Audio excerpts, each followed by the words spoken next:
Une alimentation équilibrée, c'est une alimentation qui est diversifiée. En plus, l'équilibre alimentaire, ça ne se joue jamais sur une seule journée, ça se joue forcément sur plusieurs journées. Ça peut être un équilibre à la semaine, un équilibre au mois. Alors ensuite, c'est une alimentation où il y a de la variété, où tous les groupes alimentaires sont représentés. C'est-à-dire qu'on va avoir forcément le groupe des matières grasses, on va avoir le groupe de tout ce qu'on appelle le glucide. Alors, les complexes étant plus représentés que les glucides simples, c'est-à-dire tout ce qui est sucrerie. Vous allez avoir des produits qui sont des produits protéiques. La plupart du temps, ce sont des produits qui sont des produits carnés, des poissons, des œufs, des produits laitiers également. Il ne faut pas oublier bien sûr le groupe des fruits et légumes, extrêmement important et qui doit être présent à tous les repas. Et ensuite, boissons. Et le rappel est toujours le même, c'est que la seule boisson indispensable est l'eau. Donc avec ça, on a une alimentation qui est équilibrée, diversifiée.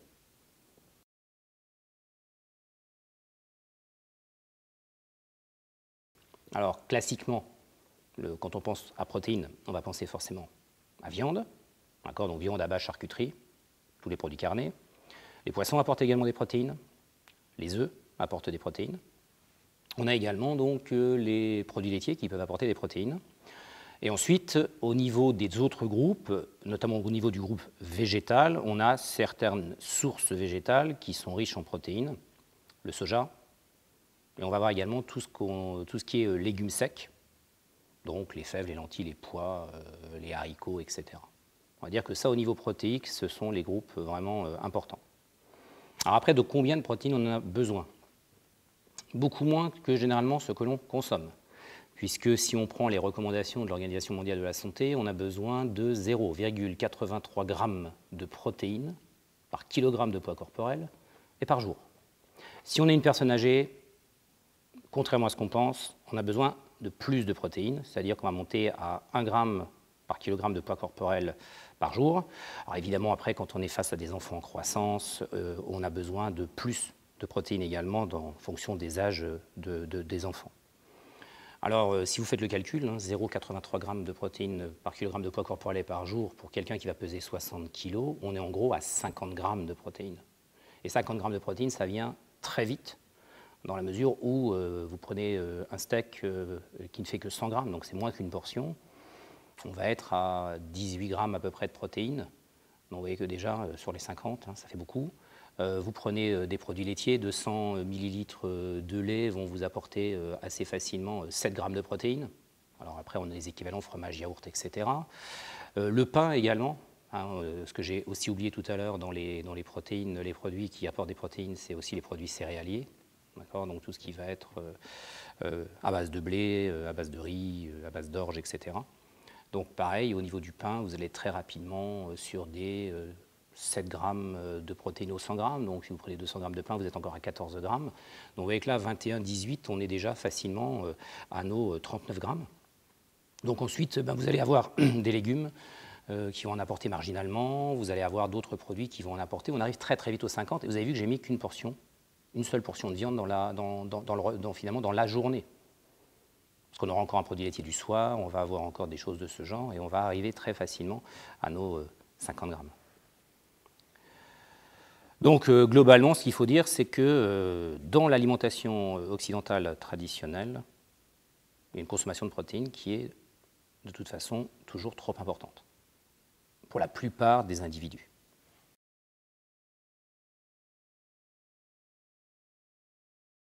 Alors, l'alimentation riche en protéines, ce qu'on voit dans la littérature, c'est que même si on monte à 1,8, 1,9 grammes de protéines par kilogramme de poids corporel par jour, il n'y a pas de risque réellement. On peut commencer à avoir des problèmes éventuellement pour des hautes charges en protéines, puisque là, éventuellement, on peut avoir des répercussions au niveau de différents métabolismes. Mais on va dire jusqu'à 2 grammes par kilogramme de poids corporel par jour, on n'a rien mis en évidence comme danger. Le problème qu'on a plutôt, c'est plus un problème, entre guillemets, de gaspillage, dans la mesure où l'organisme, quand il est pas en croissance, quand ce n'est pas une grossesse, un allaitement, une prise de masse musculaire, il n'y a pas de stockage de protéines du tout, il n'y a pas d'utilisation des protéines. Ce qui veut dire que toute protéine qui n'est pas utilisée pour faire un anabolisme, elle sera détruite, elle sera catabolisée, et donc ça va servir à faire de l'énergie, mais ça peut aussi servir à faire des glucides. Hein, c'est-à-dire qu'à partir d'une protéine, on peut très bien faire des glucides, et à partir d'une protéine, on peut très bien faire des lipides de réserve également. Mais si vous voulez, c'est gaspillé puisque ce n'est pas le rôle prioritaire des protéines dans l'organisme de fournir de l'énergie. Le rôle prioritaire des protéines dans l'organisme, c'est d'apporter les éléments nécessaires à la construction des protéines de l'organisme. Pour l'énergie, on a les glucides et on a les lipides normalement.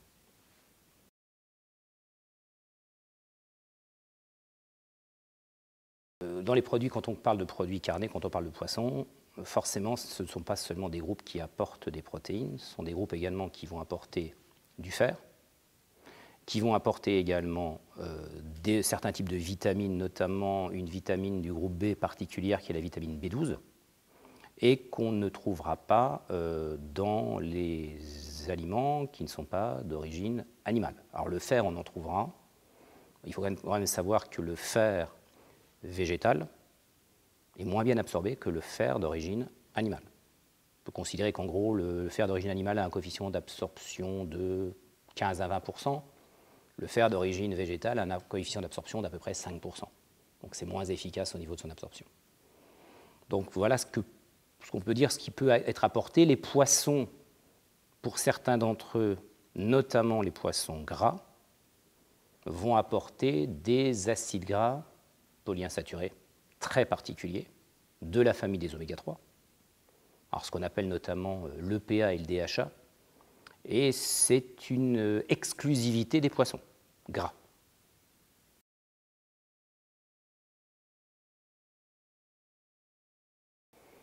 Alors, vous voyez du point de vue nutritionnel par rapport au taux de protéines qui est conseillé par jour, on peut se dire que finalement, une portion, ce qu'on appelle VPO, c'est-à-dire viande, poisson, œuf, globalement par jour, semble suffisante. Alors après, on a toute la possibilité, toute la palette possible pour équilibrer son alimentation. On n'est pas obligé de manger forcément de la viande. Il y a des gens qui n'aiment pas forcément la viande et qui ne sont pas obligés d'en manger ou qui ne veulent pas en manger pour diverses raisons. Donc de toute façon, on a déjà les viandes rouges, potentiellement les viandes blanches. Après, il y a le poisson, les œufs.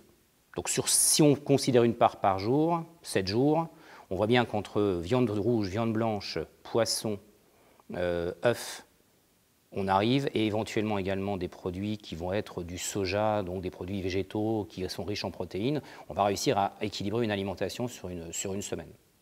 Alors, sachant qu'il ne faut pas non plus, alors on peut rajouter également les abats, on peut rajouter éventuellement les charcuteries, sachant qu'il faut être raisonnable, là on conseille de la charcuterie une fois par semaine maximum. Les poissons, on conseille uniquement 2 portions de poisson par semaine, une portion de poisson gras, une portion de poisson maigre, parce qu'évidemment d'autres problèmes viennent se greffer, à savoir qu'au niveau des poissons gras, on a une accumulation de certains polluants environnementaux dans leur matière grasse, donc on ne peut pas d'un côté chercher à faire du bien, et de l'autre côté qu'on ait des problèmes ensuite physiologiques, donc il faut être raisonnable par rapport à ça. Mais si vous voyez une portion d'œuf, une portion de protéines végétales, en plus de celles qui sont consommées habituellement en faisant un repas complètement végétarien, on va dire ça comme ça, œufs, protéines d'origine végétale. Ensuite, on a la possibilité des 2 poissons. On arrive déjà à 4 jours sur les 7 jours de la semaine. Il reste éventuellement 3 jours pour lesquels on peut utiliser de la viande.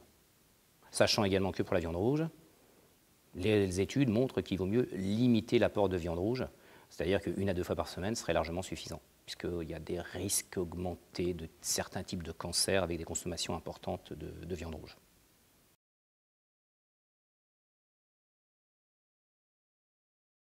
Alors, est-ce qu'il est possible d'avoir une alimentation strictement végétarienne ou strictement végétalienne? Alors, une grosse différence entre les deux, évidemment. Végétarien, le végétarien accepte généralement de consommer des produits laitiers, des œufs.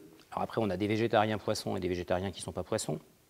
Et par contre, le végétalien exclut la totalité des aliments d'origine animale. Alors, le végétarien, une alimentation équilibrée, c'est possible. Forcément, l'ensemble des macronutriments, minéraux, oligo-éléments, vitamines sont potentiellement récupérables par l'alimentation, sachant que la vitamine B12 sera apportée par les quelques produits d'origine animale qui seront consommés. Le fer peut poser quelques problèmes, donc souvent on peut avoir quelques supplémentations en fer, ça peut arriver, parce qu'il faut savoir qu'il va falloir consommer un peu plus de légumes secs, notamment. Alors il faut aimer les légumes secs pour les consommer, c'est encore un problème de goût, parce qu'après il peut y avoir aussi une certaine monotonie de l'alimentation qui se met en place. Le végétalisme, alors là le problème c'est qu'il n'y a plus du tout de produits d'origine animale, ce qui signifie déjà que la vitamine B12, elle n'est plus là, donc ce sont des gens qui vont se supplémenter. Supplémentation en fer pratiquement obligatoire, supplémentation en vitamine B12 obligatoire également. Ça devient plus compliqué, ça veut dire que là, on est quand même dans une alimentation qui finalement nécessite la présence de compléments alimentaires. Donc c'est une alimentation qui devient un peu déséquilibrée, dans la mesure où on a besoin finalement d'une béquille pour arriver à bien avoir un équilibre alimentaire. Alors après, bon, chez des adultes, il y a déjà quand même beaucoup de choses qui sont mises en place. Donc c'est éventuellement, bon là ça va être un choix, on va dire que là on est quand même sur des choix personnels qui dépassent complètement la nutrition. Chez les enfants en croissance, sachant la nécessité d'avoir des protéines pour l'apport, le fer est important, les vitamines. Il faut aussi savoir, mais ça c'est aussi une grosse différence, qu'on a des protéines d'origine végétale qui globalement sont moins bien équilibrées en acides aminés indispensables que les protéines d'origine animale. Donc systématiquement, quand on regarde, l'efficacité des protéines d'origine végétale est moins bonne. Il faut donc en consommer normalement un peu plus pour arriver à couvrir ses besoins. On sait très bien par exemple que les céréales ne vont pas pouvoir apporter certains acides aminés en suffisance, notamment la lysine, alors pas toutes les céréales mais la plupart du temps. Et on sait qu'on va complémenter la plupart du temps cette carence en lysine des céréales par justement tout ce qui va être légumineuse. Mais ça veut dire que bon voilà, il faut une complémentation permanente. Voilà. Après c'est un choix, c'est peut-être un petit peu moins varié, un petit peu plus routinier, un petit peu plus monotone.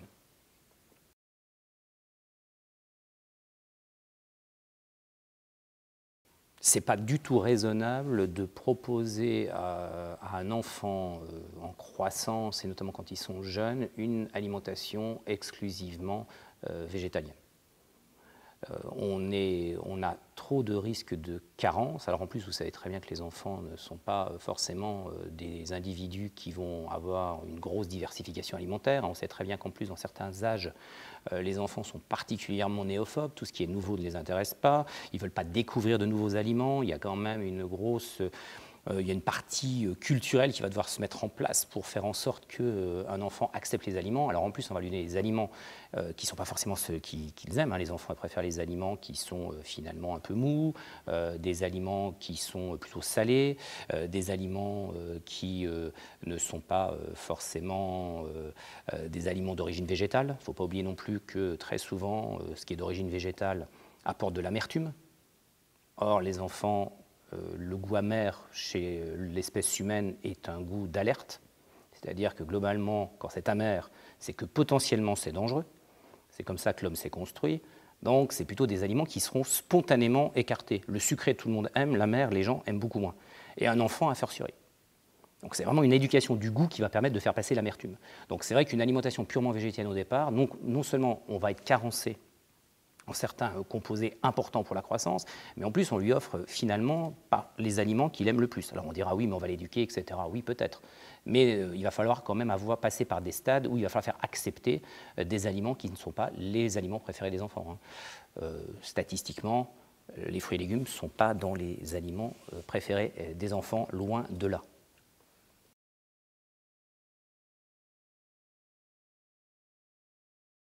Alors, donc l'absence de certains composés dans l'alimentation, alors par exemple d'un régime végétalien, va impliquer la consommation de vitamine B12, donc vitamine B12 qui va être de supplémentation. Alors la vitamine B12, notamment les bactéries sont capables de la synthétiser. Donc la solution pour évidemment ne pas extraire de la vitamine B12 de produits d'origine animale, ce qui serait de toute façon très coûteux, la solution, ça va être de faire synthétiser cette vitamine B12 par des cultures bactériennes, de récupérer la vitamine B12 et puis ensuite de la traiter de manière à pouvoir l'apporter sous forme de compléments alimentaires aux personnes qui en ont une insuffisance.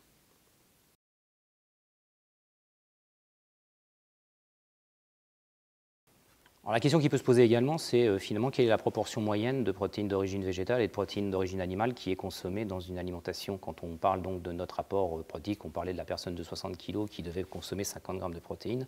Globalement, que disent les statistiques? Alors si on prend les statistiques en France, globalement, un Français va prendre 75% de ses protéines d'une origine animale et 25% de ses protéines d'une origine végétale. Idéalement, quand on fait on va dire des rations alimentaires, on essayerait plutôt d'avoir 50% de protéines d'origine animale et 50% de protéines d'origine végétale. On pourrait même essayer de tomber. On voit dans la littérature que si on avait 2/3 de protéines d'origine végétale pour 1/3 de protéines d'origine animale, on peut arriver à faire une alimentation qui est complètement équilibrée. Donc là, évidemment, derrière, il y a le côté nutritionnel, oui. Après, on a des problèmes qui viennent se greffer qui sont de totalement d'autres types. On a des problèmes d'ordre sociétal, éthique. Évidemment, le coût de production d'une protéine animale par rapport au coût de production d'une protéine d'origine végétale, les surfaces nécessaires à leur fabrication par rapport à une pression démographique qui va en s'accroissant.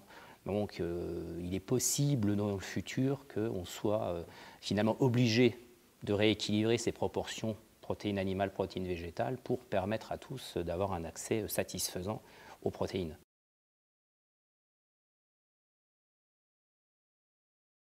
C'est quelque chose dont on va avoir besoin et on sait qu'il va falloir trouver des moyens de pouvoir on a des moyens de pouvoir en trouver ou trouver de nouvelles sources, d'où potentiellement peut-être d'autres sources animales qui feront peut-être frémir certaines personnes, mais c'est pour ça qu'on parle beaucoup d'insectes, qui pourraient donc permettre, avec des petites surfaces et avec des grands rendements, de créer des protéines d'origine animale. Bon, extruder, mélanger, hacher, broyer, ça ne se verra pas forcément. Alors que le verre dans le gâteau directement, c'est peut-être un peu plus compliqué. Les insectes au niveau de l'alimentation, au niveau des protéines, alors là on a des choses extrêmement différentes. Déjà, les insectes c'est très variable, ça appartient à de nombreuses familles. Il y a beaucoup de familles d'insectes qui peuvent être consommées, de nombreux genres, donc les taux sont différents. On retrouve bien des protéines, c'est riche en protéines, c'est vrai qu'on arrive à avoir des taux protéiques assez intéressants. On a évidemment aussi des vitamines, des minéraux qui sont présents. Donc ça peut être des sources intéressantes. On dit que pour les insectes, on a une pression moins importante sur les milieux. Alors le problème par contre qui va se poser immédiatement, c'est que on n'a pratiquement jamais consommé d'insectes, en tout cas au niveau de nos populations. Qu'est-ce qui va se passer à partir du moment où les protéines d'insectes vont arriver dans l'alimentation de manière importante? On risque de développer à nouveau des allergies. Parce que le problème de la protéine, c'est le potentiel allergique. Et on le voit très bien. On n'utilisait pratiquement pas de protéines de sésame. On n'utilisait pratiquement pas de protéines de lupin pendant une période. Le sésame apporte des protéines, le lupin apporte des protéines. Et donc, on a maintenant des allergiques aux protéines de lupin, des allergiques aux protéines de sésame. Les Australiens étaient des gros consommateurs de sésame. Ils avaient déjà des problèmes d'allergie au sésame depuis de nombreuses années, alors que les Européens n'étaient pas encore allergiques, et les allergies commencent à se développer en Europe. Donc on se dit, une nouvelle source protéique chez des consommateurs qui n'ont pas eu l'habitude de les consommer, certains individus risquent de surréagir et de développer des allergies. Il n'y a pas de raison, potentiellement, qu'on n'ait pas le même problème avec les insectes.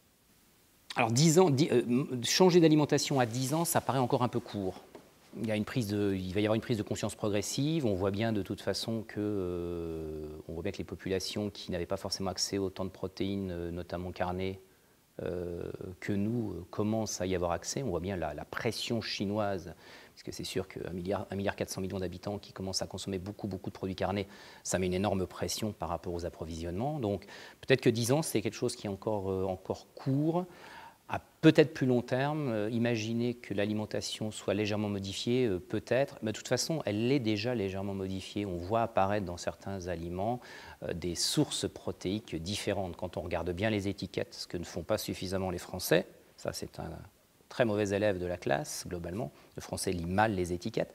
Mais en regardant plus les étiquettes, on pourrait se rendre compte, oui, en effet, qu'il y a des protéines de soja, qu'on a des protéines de lupin, qu'on a des protéines de sésame, qu'on a des protéines de différentes espèces végétales qui viennent s'ajouter. On pourra même imaginer les protéines d'algues à un moment.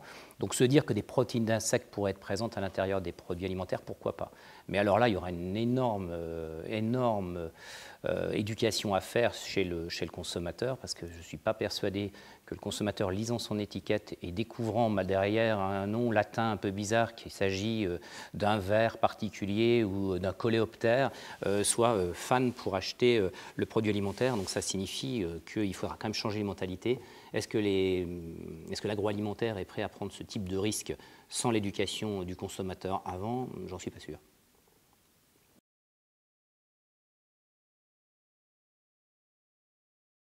Alors, donc, là, alors, le problème également qui se passe, c'est tout ce qui va être protéines par rapport aux produits laitiers et donc l'intérêt des produits laitiers dans une alimentation équilibrée. Alors, on a besoin de calcium, ça c'est une certitude. Ce n'est pas forcément toujours lié directement à l'ostéoporose, mais il y a besoin de calcium par rapport à la solidité des os, par rapport à différents métabolismes. Le calcium, clairement de toute façon, et là c'est un fait, ce sont les produits laitiers qui sont susceptibles d'en apporter le plus par rapport au taux de calcium. Il y a pratiquement 1,2 g par litre de calcium dans un litre de lait, donc c'est un taux énorme. On considère que dans une alimentation équilibrée, globalement, les produits d'origine végétale apportent quand même un tiers du calcium. Alors la question c'est est-ce qu'on peut se passer complètement de lait? C'est difficile sans aucun produit laitier d'avoir une alimentation, une ration calcique qui soit parfaitement équilibrée. On peut éventuellement compléter partiellement par l'utilisation d'eau qui sont à la fois riches en calcium et à la fois riches en sulfate, parce qu'on sait que le calcium des eaux sulfatées calciques est bien absorbé. Bon, mais là-dessus, les eaux les plus riches en calcium, sulfaté calcique, sont autour de 500 mg de calcium par litre, sachant qu'il faut regarder que ces eaux n'apportent pas des surcharges en d'autres éléments. Il faut aussi savoir que le sulfate a trop d'eau chez certaines personnes, c'est laxatif, donc ça peut avoir quelques inconvénients, bien sûr. Au niveau du lait, on peut ne pas aimer le lait. Alors souvent les gens disent « oui, ça me fait un bien fou, j'ai arrêté le lait, ça va beaucoup mieux ». Il y a des allergiques aux protéines de lait, ça ok. Pour cela, pas de choix que d'arrêter évidemment la consommation de ces protéines. Après, il y a aussi beaucoup de gens qui sont mieux quand ils se passent de lait, tout simplement parce qu'ils sont devenus alactasiques, c'est-à-dire que nous avons au niveau de l'intestin une enzyme qui s'appelle la lactase et qui est capable de couper le sucre du lait qui est le lactose. Donc, normalement, quand vous avez une lactase fonctionnelle, vous coupez le sucre du lait, vous récupérez les deux fragments qui sont absorbés, il n'y a aucun problème. Par contre, si vous êtes alactasique, vous n'avez plus l'enzyme, ou en tout cas, vous avez un taux d'enzyme qui est trop faible. Le lactose reste dans l'intestin, ça vous fait un appel d'eau, évidemment, avec tous les désagréments intestinaux qui vont avec. Donc forcément, si j'arrête le lait, j'arrête le lactose, et à partir du moment où j'arrête le lactose, eh bien, ça va beaucoup mieux. Alors, ces personnes qui sont sensibles, il faut quand même qu'elles sachent qu'elles peuvent éliminer le lait, mais elles peuvent conserver complètement ce qui est yaourt. Alors, yaourt vrai, hein, ce qu'on appelle vraiment du yaourt, hein, c'est-à-dire pas les crèmes dessert et toutes ces choses-là, vraiment des yaourts. Et ils peuvent également conserver les fromages, parce que les fromages, avec leur fabrication et avec leur temps d'affinage et avec le processus, n'ont plus ou plus que des traces de lactose. Donc ça veut dire que même si vous vous sentez mieux en ayant éliminé le lait, il y a la possibilité de garder le yaourt et il y a la possibilité de garder les fromages quand même. Et ça vaut peut-être même la peine de faire un essai en disant j'élimine le lait et je vais quand même essayer de garder le yaourt et je vais quand même essayer de garder le fromage et je vais voir ce qui se passe. Parce qu'on a le même phénomène un peu de mode avec le côté céréales par rapport au gluten, en sachant qu'il y a des gens qui sont réellement intolérants au gluten et pour lesquels il faut absolument enlever le gluten parce que ça devient un poison. Mais par contre, il y a plein de gens qui éliminent le gluten, mais qui ne sont pas du tout intolérants. Parce que c'est vrai qu'il faut commencer à se poser des questions. Parce que si vous dites que vous êtes donc complètement intolérant au lait, et vous éliminez tous les produits laitiers, vous considérez également complètement intolérant au gluten. Donc, normalement, vous enlevez tout ce qui est à base de blé. Mais alors, vous allez enlever également tout ce qui est à base d'orge et vous allez également enlever tout ce qui est à base de seigle. Et en plus, si vous dites que, pour différentes raisons, vous éliminez la viande, ce qui est aussi une possibilité, ça va devenir extrêmement compliqué de faire une ration alimentaire équilibrée. Et puis, il n'y a pas que l'équilibre alimentaire simplement pour aller bien. On se dit même qu'au niveau gustatif, plaisir alimentaire, ça devient extrêmement restrictif. Or, l'acte alimentaire est aussi un acte de plaisir. Donc, on ne peut pas non plus complètement se brimer en éliminant tout le plaisir.